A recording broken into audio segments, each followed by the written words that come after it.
አንዷ ምን ትላለች? ሳላገባ 34 ዓመት ሞላኝ። ያጨ ሰውዬ እናት ደግሞ በዚህ ምክንያት ከዛ ሰውዬ ጋር ማለትም ካጫት ሰውዬ ጋር አለያየችኝ። 40 ዓመት ሞላች ብላ 40 ዓመት ሴት አያገባም ዙርያውን እንፈልጋለሁኝ እኔ ልጅ እንድወልድልኝ እንፈልጋለሁ ብላ ከዛ ሰውዬ ጋር አለያየችኝ ብላ ታሪኳን ትናገራለች። እና ታሪኳ በጣም አስገራሚ ስለሆነ ለብዙዎቻችንም ትምህርት ስለሚሆን እስከ መጨረሻው ብትሰሙት ደስ ይለኛል። ታሪኩ የተከሰተው እንግዲህ መሲር ላይ ነው። በጣም ጎበዝ ተማሪ ነበረች ልጅቷ። በጣም ቆንጆ ናት። በጣም መልካም ሴት ናትኝ። ዲኗ ላይም ጎበዝ ጠንካራ የሆነች ሴት ናትኝ። ኮሌጅ ጨረሰች። ኮሌጅ ሲጨርስ 25-24 ዓመት ነበራትኝ። ከዛ ኮሌጅ እንደጨረሰች ቀጥታ ወደ ስራ ነው የገባችው። ስራው አድካሚ ስለነበረ በደንብ አድርጋ ስራዋ ላይ ማተኮር ጀመረች። ቤተሰቦቿን ማገዝ ስላለባትኝ አባቷም ደካማ ስለነበረ ቤተሰቦቿን እያገዘች መቀጠል ጀመረች ማለት ነው። ከዛ ሳታስበው 34 ዓመት ሞልቷታል ለካ። ስራዋ ላይ በጣም አተኮረች። በዛ መካከል ታዲያ በጣም ብዙ እጮኛዎች ይመጡላታል። ሊያገቧት የሚመጡት ሰዎችን አይ ገና ነኝ፣ አሁን መስራት አለብኝ፣ አሁን መማር አለብኝ እያለች ትምህርቷም ላይ እያለች እንደዚሁም ስራ ላይ እያለች ትመልሳቸው ነበረ። ከለታት አንድ ቀን ታዲያ ራሷን ስትገነዘብ በጣም እድሜዋ ሄዷል። ቁጭ አለች የሆነ ቦታ ላይ የሆነ መቀመጫ ቦታና ጎዳና ነው ቁጭ አለች። ከዛ አቅንተው ዝግዝቀው የሚያዩትን ሰዎች ትመለከታለች። ሁልጊዜ እዛ ቁጭ ስለምትል ልጆች ይዘው እንደዚሁም ደግሞ ባልና ሚስት እንደዚህ ስትመለከት እኔ ለምንድን ነው ያላገባሁት? ግን እስካሁን እኮ ማግባት ነበረብኝ፣ እስካሁን ልጅ መውለድ ነበረብኝ፣ እስካሁን ፉላንን ማግባት ነበረብኝ ምናምን እያለች ወደኋላ ዞር ብላ እስከዛሬ ድረስ የመጡላትን ባሎች ማሰብ ጀመረች። መጀመሪያ ሲመጡ እንደነበረው ባሎች እየመጡ አይደለም። አሁን ላይ ያን ያክል እጮኛ እየመጣላት አይደለም። ምክንያቱም እድሜዋ ስለሄደ ማለት ነው።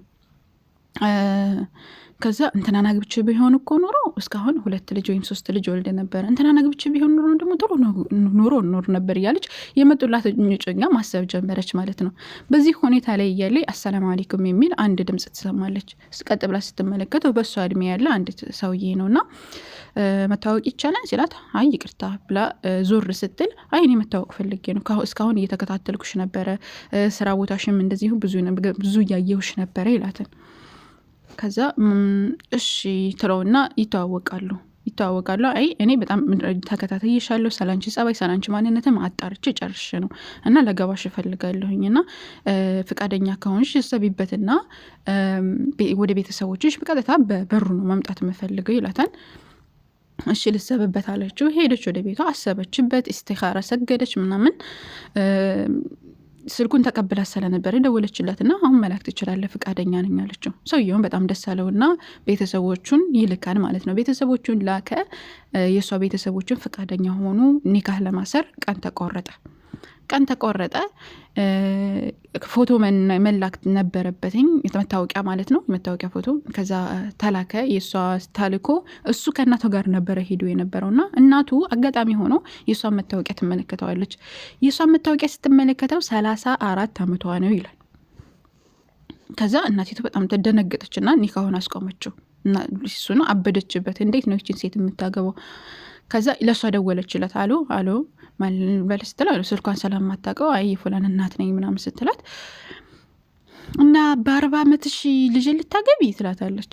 አይ እኔ 40 ዓመቴ አይደለም 34 ዓመቴ ነው። ያው ነው ባክሽ፣ እስካሁን ይሄንም ቀንሻሽ ነው እንጂ 40 ዓመትማ የ40 ዓመት ሴትማ ነሽ፣ ፊትሽ ይለያል ምናምን ብላ አባረቀችባት ማለት ነው።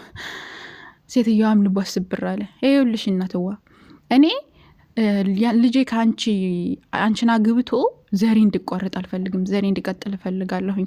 አሁን አንቺ የመውለድሽ ጊዜሽ አልፎሻል። ስለዚህ ልጄን ከልጄ ራስ ላይ ውረጂ፣ ልጄን ማግባት አትችይም ትላታለች። እሷም ልቧ ተሰበረ። በጣም በጣም ከፋትኝ። እሱን ደግሞ ምን አለችው? ከሷና እኔ ትመርጣለህ ወይ እሷን አግብተህ እኔን ትተወኛለህ ወይም ደግሞ ሌላ ሴት ታገባለህ እኔ መረጥኩልህን ትለዋለች። እሱም በቃ ለእናቱ ሲል እሷን ተዋትኝ። ኒካሁም ቀረ ማለት ነው። ከዛ በጣም ደበራትኝ ማለት ምስቅልቅል አለበት። በቃ እንዴት ይሆናል ምናምን ብላ ማለት ነው ተሰማት። እንደውም እስከዛሬ ድረስ እንደዛ ማድረግ አልነበረብኝ ምናምን ብላ ተሰማትኝ። ከዛ ምን አደረገች? በቃ ማረፍ የምትችለው ኡምራ ሊሄድና ዱዓ ላድርግ ምናምን ብላ አባቷን ይዛ ኡምራ ትሄዳለች። አባቷ ትልቅ ሽማግሌ ስለነበረ ኡምራ ሄደች። ኡምራ ላይ ጠዋፍ አድርጋ ጨርሳ ምናምን ዱዓ እያደረገች እያለቀሰች የሆነ ድምጽ ትሰማለች። ዞር ስትል አንድ ሴት ሱረቱ ዱሃን እየቀራች ነው። ወለሰውፈ ዩዕጢከ ረቡከ ፈተርዳ የሚለውን እየደጋገመች ትቀረዋለች።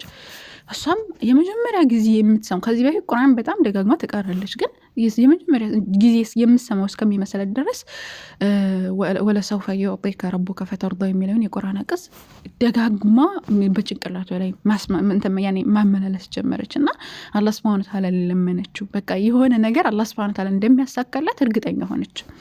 ከዛ ዑምራዋን ጨረሰች እና ተመለሰች ወደ ሀገሯ። ስትመለስ ፕሌን ላይ ስትገባ የሆነ ሰው ትመለከታለች። ሰውየው አላያትም፣ እሷ ኒቃቢስት ነች። ሰውየው አላያትም፣ እሷ ግን አይተዋለች ማለት ነው። ሰውየው ፕሌን ውስጥ በጣም ጥሩ ሰው ነው፣ በሷ እድሜ ያለ ሰውዬ ነው ምናምን። ከዛ ስትወርድ ከፕሌኑ ስትወርድ ያኔ እንትና ሰፈራችሁ ጨርሰው ከፕሌኑ ስትወርድ የሆነ የባሏ ጓደኛ ታገኘዋለች እንትኑ ላይ ማለት ኤርፖርት ላይ ስታገኝ ምን እያደረክ ነው ስትለው ጓደኛዬን እየጠበቅኩ ይላታል። ከዛ እሺ ምናምን ብላ አብራው ለመሄድ አስባ እሱ ታክሲ ማነው እንትን መኪና ስለነበረው አብራው እንድትሄድ ፈልጋ ሰውየው አብራው ጠበቀችው ማለት ነው። አባቷ ጋር ስለነበረች ጠበቀችው። ከዛ ጠብቀው ሲመጣ ያ ሰውዬ ነው ማለትም ፕሌን ላይ ያየችው ሰውዬ የተመኘችው ሰውዬ ነው ያ ሰው ማለት ነው። ከዛ ያኔ ለአባቷ ያላትን እንክብካቤ ሰውዬ ይመለከታል። አባዬ ምናምን እያለች ማለት ነው። ሰውዬው ሲመጣ እሷ መፈራለች እና በቃ እናንተ ተጫወቱ እኛ እንሄድ ታክሲ ይዘን ምናምን አለች እና አባቷ ጋር ታክሲ ይዘው ወደ ቤታቸው ይመለሳሉ። ወደ ቤታቸው ተመለሱ። ይሄ በተከሰተ በሁለተኛው ቀን ጓደኛዋ ትደውላታለች። ጓደኛ ሰላም አለይኩም ወአለይኩም ሰላም፣ ባለፈው ሪፖርት ከባሌ ጋር ያየሽውን ሰው አወቅሽው እንዴ ምናምን ስትላት፣ አዎ ምን ነበረ ምናምን ስትላት፣ አይ ላገባ ተፈልጋለሁኝና እንታያይ እያለ ነው እና እትሽ መታየት የምትችይ ከሆነ ምናምን ስትላት በጣም ደስ አላት። እሷ ከአባቷን አማከረችው። አባትየውም እሺ አላት። ሄደችና ተያዩ። ከአባቷ ጋር ሆና ተያዩ። ከዛ በኋላ ሰርግ ተቆረጠ። በአጭር ጊዜ ተጋቡ ማለት ይሄ በተከሰተ እንግዲህ ዑምራ ደርሳ ከተመለሰች በአንድ ወር ውስጥ ተጋቡ ማለት ነው። ተጋብተው 8 ወር 9 ወር ቆዩ። 9 ወር ሙሉ ምንም አይነት መድኃኒት አትጠቀምም። ነገር ግን መውለድ አልቻለችም ማለት ነው።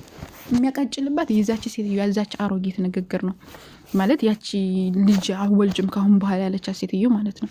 ከዛ በቃ እኔ መውለድ አልችልም ማለት ነው ምናምን ብላ በጣም ያኔ ዱዓ ታደርጋለች። የሆነ ያገባሽ ቀን በጣም ደስ ብሏት ነበረ። በቃ ሁሉ ነገር እንደተሳካላት ምናምን ደስ ብሏት ነበረ። በቃ እንደምትወልድ እርግጠኛ ሆና ምናምን ነበር እንደዛ ያገባቸው ማለት ነውና በጣም ያኔ ደበራት፣ አለቀሰች ምናምን።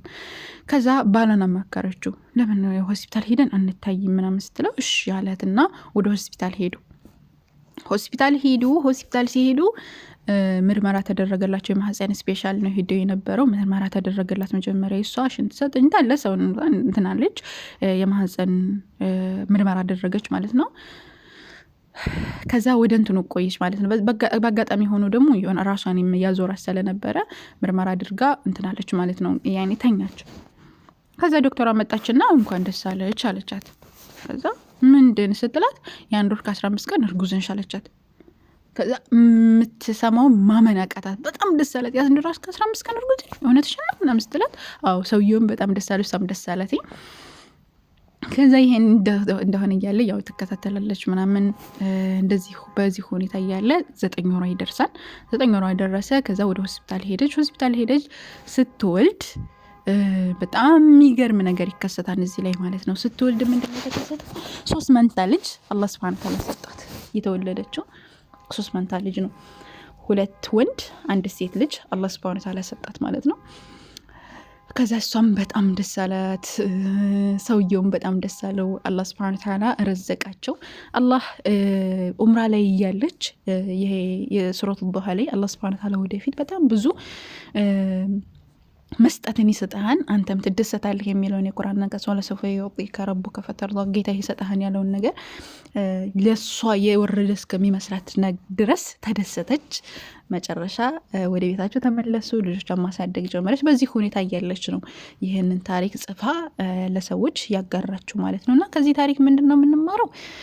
የመጀመሪያው ነገር እንደዚህ አይነት ነገራቶች ሲመጡ መተው እንደሌለብን። እድሜ ዝም ብሎ ይሄዳል። የሰው ልጅ መሄድ ደግሞ የተገደበ ስለሆነ ቶሎ ብሎ ማግባት እንዳለበት እንማራለን። ሌላው ነገር ደግሞ እንደዚህ ሁኔታ ሰበቡን አድርሰን ራሱ አላህ ሱብሓነሁ ወተዓላ ብሎት ካልሆነ አላህ ሱብሓነሁ ወተዓላ መጨረሻው እንደሚያምር ሰብር ትዕግስት ካደረገ አንድ ሰው ነገራቶች እንደሚስተካከሉ ምንም ቢከሰት ደግሞ ከአላህ ሱብሓነሁ ወተዓላ ተስፋ መቁረጥ እንደሌለብን አላህ ሱብሓነሁ ወተዓላ እንደሚሰጠን ዱዓ ማድረግ እንዳለብን ወደ አላህ ሱብሓነሁ ወተዓላ መጠጋት እንዳለብንና ሌሎችንም ትምህርቶች ያስተምራል።